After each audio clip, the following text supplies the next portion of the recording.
The competence project. First, something just shortly, if it will work, about the background of it. I will keep it short. I have 15 minutes and 20 slides, so about 45 seconds for every slide. The European higher education area is an objective of the European Union, of all ministers of education, and there are in fact two keywords. We want quality all over Europe, because education will be one of the main economic powers in the future for Europe. And we want mobility. We want students to be able to go across Europe and to experience other cultures and other ways of dealing with journalism, dealing with society. But nevertheless, in order to gain those goals, to reach those goals, three major steps had to be taken. The first two have been taken in most European countries. We have in all European countries a bachelor-master system in higher education, and we all use the same European credit system, the EC system, or ECTS from transfer system. Those first two steps are for education, higher education as a whole. The third step is a bit more difficult because it is on the level of the discipline. Every field of study has to tune competences and qualifications. What are the important things in journalism, in history, in law, in medicine, and so on. Well, that is what this project is about. And the first step we took as the European Association, the ESTA, was that we identified 10 main competences, and we called it the Tartu Declaration after the city of Tartu in Estonia, where it was signed by all the members. The Tartu Declaration was already mentioned this morning because most European schools use it in the development of their curriculum, and so does the Skopje school. The next step, it does not always react on what I'm doing. Oh yes. I will go through the 10 competences very fast because I hope, and I think most of you already know it, but just to know what we're talking about. The first one is reflect on the role of journalism. The second one is find, as a journalist, relevant issues. The third is, when you have those issues, to organize your work. The fourth one is to gather information using the customary techniques and so on, methods of research. Then a very important one, namely select the information. Structure the information which you have on a journalistic manner, and then present it in one form or another. These number 2 up till 7, 2, 4, 5, 6, 7, you could call the empirical cycle of journalism. You always go through this cycle, but if you are a professional and you have a long experience, it goes without thinking, it goes very fast. Then evaluate and account for your work, cooperate in a team, and finally work in a professional organization. Well, this was very important step, but it was not enough.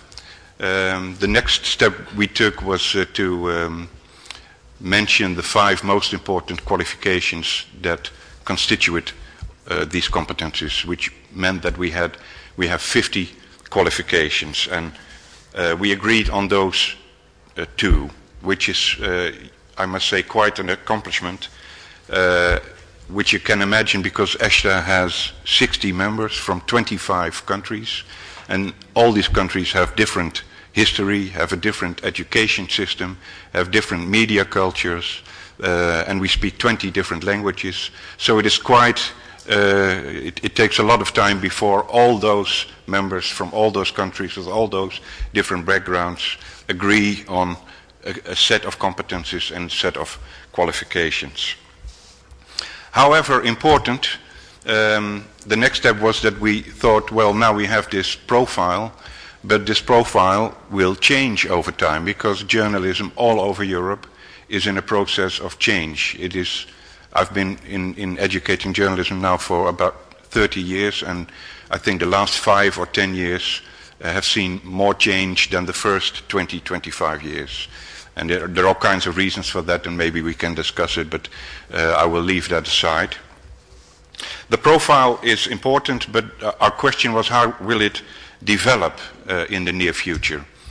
And we did a research project among ESTA members first, then professionals from all over Europe, and at this moment, as we speak, we are in the middle of asking students and teachers, and the results of that part of the research will be ready later this year.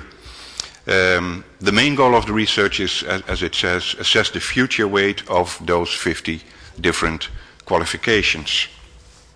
Well, let's have a look at them. The results, and I'll give you the results of the EU professionals, the second phase of the study, and to interpret the figures that will appear in just a minute. You must realize if a qualification has a score of 50, the opinion of the professionals is that this qualification will not gain relative importance, compared to the other qualifications, and will not lose importance. And when it's below 50, it will lose relative importance, and so on. It will above 50, it will gain. And if you count all the changes and sum them up, the total sum will be 0. Well, let's take the first competence, reflect on the societal role of journalism. What are the qualifications that are under this competence? Well, these 5. I can read them, but I was sure that every one of you can read yourself, so I will not read out loud. But let's see, have a commitment to society. We'll make a sort of quiz of it. You think what will happen, and I will show what actually is the opinion. Have a commitment to society, plus, minus, or around 50. Well, around 50, short, loss in relative importance. Have insight in the influence of journalism in society, a bit more negative. To be able to develop a grounded view on journalism, also minus. Understand the value that underlie professional choices, also minus. And I must say there is very little difference between the different European countries. There are about 20 countries who participated, and we did all kinds of analyses, which I don't have the time now to explain. But I can say that the differences between the European countries are rather small, smaller than we expected. And to be able to reflect on a future career, which most of the schools find important, and which is important for students who are at the beginning of their career, is one of the great losers in this research. I'll take the second one, and then the other ones I will do some a bit further, but a bit faster, I mean. No current events. Well, guess becomes more important according to the 350 professionals we asked. Know the characteristics of different media, which of course is very important if you think that the future will be multimedia or cross-media, or that journalists have to be able to use different platforms. This is what the professionals think about it. Will lose importance, which is not what we expected, to be honest. To be able to determine the relevance of a subject or a specific audience, well, I can say that if the word relevance, or later we shall see the word reliability, is in one of the qualifications, it always has a positive score. When the word genre is in the qualification, it always has a negative score. But I'll come to that later. So this is positive. Be able to stimulate debate, one of the things that might be important if you want to stimulate diversity, and you want to stimulate cross-cultural, you want to make cross-cultural borders a bit lower. It is part of the civic journalism movement, which says that journalism has an explicit task to stimulate debate. The professionals were not that convinced about that. And to be able to discover newsworthy issues on the basis of in-depth research has a positive score.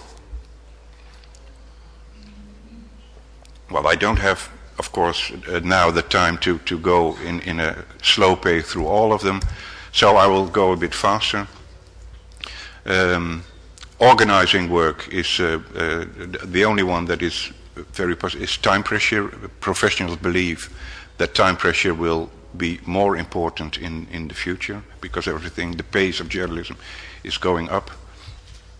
But again, for instance, organizing contributions from the public, which a lot of scholars and academics think is one of the characteristics of the changing relationship between professionals and the public.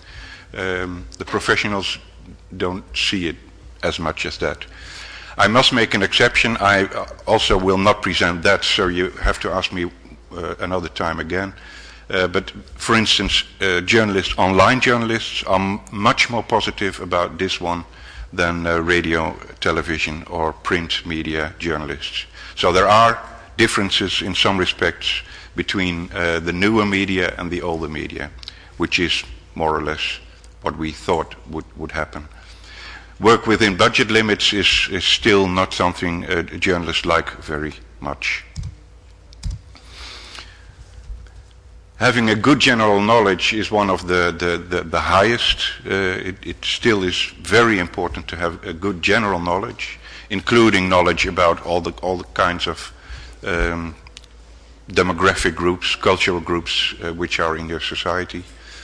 And it wins if you compare it with more specialized knowledge. Some of us expected specialized knowledge to become more important and not general knowledge because of all these special issues, magazines and theme channels and so on. But it's not what the professionals said. Selecting information is becoming one of the main competencies of journalists, and again you can imagine there were times when information was scarce and journalists helped us to find relevant information.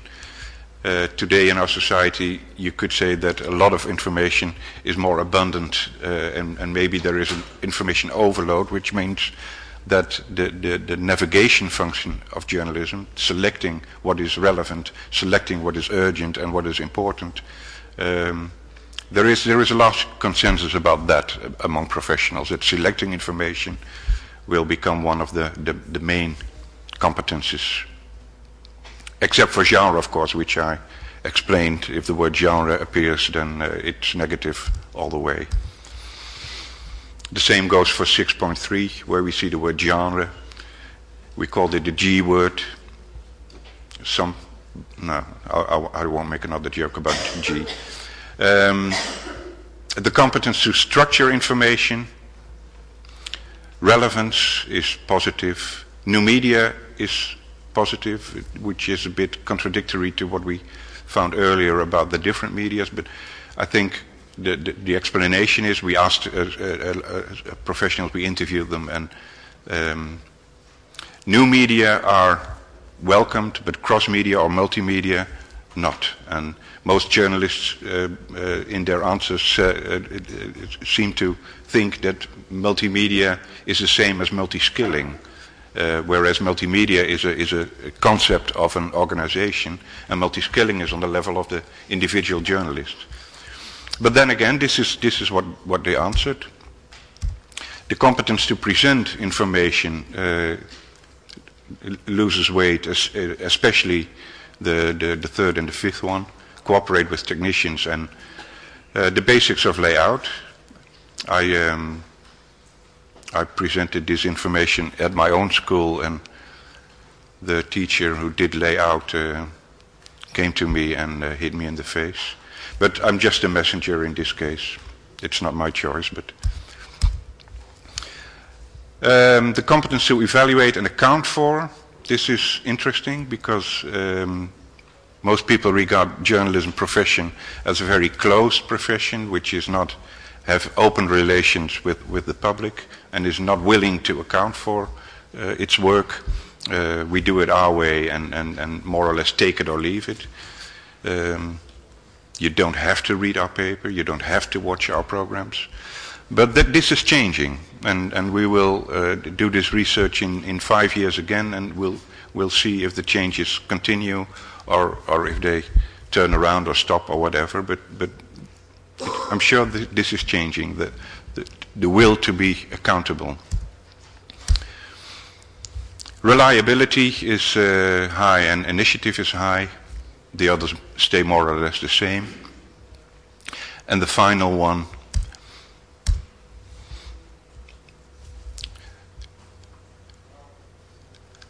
the strange thing is that we have, I have seen some of the results of teachers and students from the Netherlands, from Russia, from some other countries, and they don't differ that much. And but here is one, know the practical aspects of being a freelancer, which is a highly rated and positively rated by students and teachers, and very negative by the professionals, which might be explained because most of the professionals have steady jobs and are not freelancer. So it also says something about the sample we took. If you make a list of the 50 qualifications, let's say a chart, a music chart, you have 10, the top 10 and the bottom 10. And I first go to the bottom 10. These are the qualifications that are the ones that lose most important in the view of the professionals. And it is not that easy to find a general idea behind this. You can see that they don't like fixed genres. They don't want to have contributions from the public. They are not very keen on market conditions. And reflection is always something journalists don't like that much. And I think it also has to do, it is the one industry, you could say, the one profession where you have to produce so much every day that there is so little time to reflect in daily practice that reflection is, well, is not that popular. The same goes for research and development. Of all industries in Europe, the media industry has the lowest budgets for research and development. That is also changing now, I must say, because they see that there is a sort of crisis, and the necessity to be innovative becomes more important.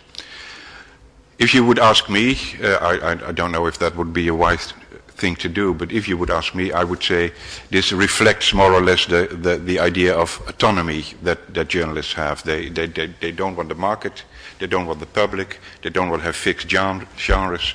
They want to keep their autonomy as long as possible. And in a lot of countries that is very good to explain, because journalists in many countries had some kind of advocacy role. They had to speak for political parties or for other people, so they are happy with their professional status, their professional autonomy status.